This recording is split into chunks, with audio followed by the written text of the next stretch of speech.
Stanislav was a pretty good-looking guy. He had wonderful friends and never had any problems with girls. He moved to the 11th grade and seriously started studying. His father wanted to send him to study in England, provided that he successfully passed all the exams. From the very first days of school, Stas sat down at the textbooks, and his father hired him tutors. In 11B came a few people in the class were new, and Stas has not yet had time to get acquainted with them. One day, Masha sat down to him. She was new, and immediately laid her eyes on him. Everyone was repulsed by her because of her terrible looks.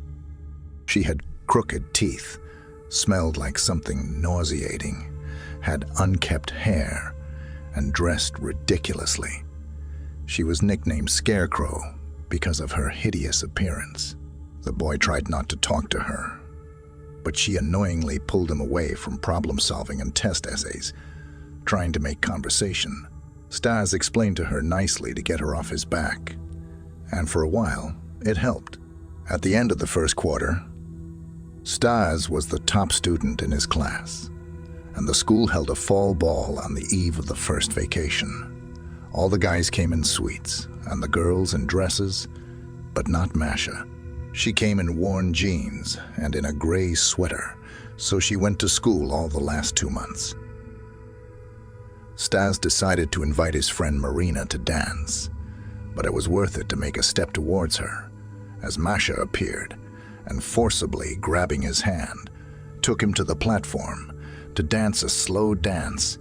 All classmates and other guys from parallel classes looked at them and whispered. Stas noticed it. He knew that, after the dance, there would be various rumors. It pressed him morally. Having waited for the end of the dance, he quickly went out of the assembly hall to smoke in the toilet, inhaling tobacco smoke. He was able to calm down. Then came his best friend Grisha, and taking out a cigarette, smoked. She is standing outside the door, he said. I'm not surprised. Dude, you need to do something about it. There's already gossip about you. Stas took a drag and closed his eyes and said, that dance was awful. She smelled like a garbage dump. Grisha laughed, but still advised his friend to solve his problem before she finally spoiled his reputation and, having finished smoking, left him alone. Stas decided once and for all to get rid of Masha through a serious conversation. Coming out of the toilet, she was already waiting for him with a wide smile. The young man offered to walk her home, and she agreed with wild delight. Masha lived on the next street, and while they were walking, Stas tried to find words, but nothing really got into his head. Do you want me to show you my favorite place? He asked. Yeah. Yes, the girl hastily answered, and they went into the neighboring entrance of one of the houses. After reaching the attic, they climbed out onto the roof and, walking on it, looked at the city, which was covered with the lights of apartment windows. It was late evening, and the lights were on in all the houses. Stas finally started talking. Mash, this school year is important for me. My future depends on it. Now, I want to finish studying in peace and pass exams, and I don't want you to bother me with your attention. Also, I want you to sit apart from me, or if you want, I'll move myself, but just leave me alone. He looked at her, expecting a response, but she was staring at him intently, almost unblinking. Did you hear what I said? No. Stas closed his eyes and sighed heavily from hopelessness. Masha hugged him and said, We'll always be together, and you won't have any other, ever. You will not go to England. I will do everything to prevent that. You and I are forever. Forever. That was the word that made the guy imagine his horrible future with her. She kept talking about their happy life together, but Stas couldn't take it anymore. He took her by the shoulders and started to shake her. "Shut up. There will be no us. I'll be on my own and you'll die alone. No, we'll be together." After these words, he pushed her away from him, and Masha, tripping on the brick threshold and losing her balance, went down. Stas ran to the edge and looked down. The girl's body was barely visible through the darkness. He quickly climbed down and ran up to the body.